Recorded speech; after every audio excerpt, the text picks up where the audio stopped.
अत्यधिक चिंता का विषय है। ये सिलसिला बहुत पहले से स्टार्ट हुआ था।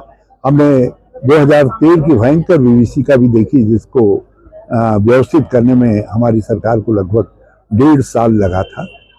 तो ये आपदाएं तब से निरंतर, कभी उसी मत में, कभी रैणी में, तो कभी आज जो है धराली में, फिर धराली के बाद थराली में, तो ये सब जगह धराली के बाद थराली में, और अब बसुकेदार में, और उधर बूढ़ा केदार क्षेत्र में सब आ रही हैं। ये सब बहुत चिंता का विषय है।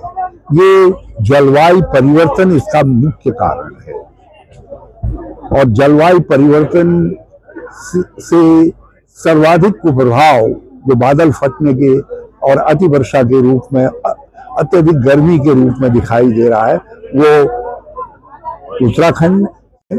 और ये जैव विविधता के क्षेत्र हैं, राष्ट्रीय धरोहरों को हमारी संजोने का काम करते हैं। यहाँ के वन सब क्षेत्रों के लिए पानी और ऑक्सीजन देने का काम करते हैं। तो इन क्षेत्रों की रक्षा के लिए नेशनल इनिशिएटिव होना चाहिए।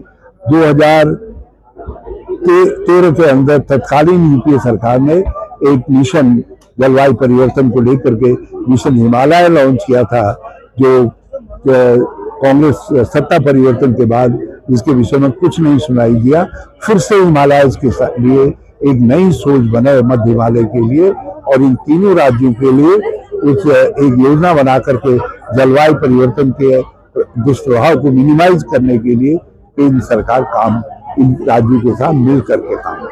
इस तरीके का दुष्वचन किया है तो वो संस्कारगत कांग्रेसी नहीं रहा होगा।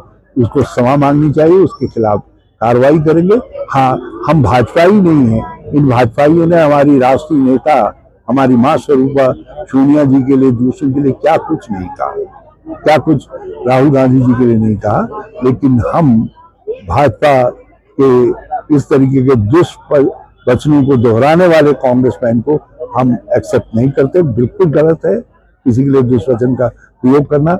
जहां तक वोट अधिकार यात्रा का सवाल है, जनता को वोट के अधिकार की रक्षा के लिए जागृत करना ये राष्ट्रीय कर्तव्य है। राहुल गांधी जी और उनके जो है इंडिया गठबंधन के सहयोगी इस राष्ट्रीय कार्य को कर रहे हैं, तेजस्वी आदि। मैं उन सबको बहुत शुभकामनाएं देता हूं। वोट चोरी हम निरंतर देख रहे हैं।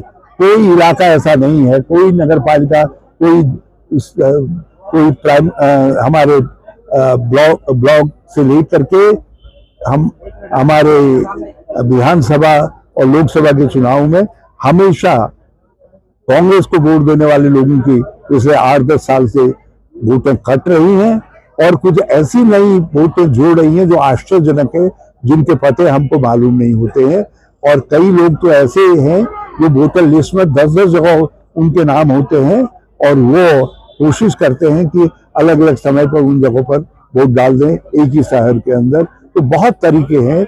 बल्कि माननीय राहुल गांधी जी ने एक प्रेजेंटेशन के जरिए महादेवपुरा बेंगलोर सेंट्रल लोकसभा क्षेत्र में जो चोरी हुई थी उसको देश के सामने रखा था। उस संघर्ष से तब करके निकले, तो उनको सावधि देने के लिए आना, उनको और मंजू नेगी को मेरा कर्तव्य था। मैं अपने भावनात्मक कर्तव्य की पूर्ति के लिए आया हूँ। और फिर संजय नेगी तो कांग्रेस पृष्ठभूमि के हैं, और आगे की तरफ भी वो कांग्रेस की तरफ ही देखने वाले व्यक्ति है। तो मेरा आना तो स्वाभाविक है। तो भाजपा के महापाप को, ये महापाप है, किस तरीके से लूट खसोट के पैसे को लूट करके लेना, दबाव में लेना, जन लेना, एक अवैध उगाही करना, ये सब का भंडाफोड़ किया है उन्होंने कहा मैं मुझसे करवाया गया। और उसकी कुछ ताकीद हमारे लीडर अपोजिशन यशपाल आर्य जी ने भी की।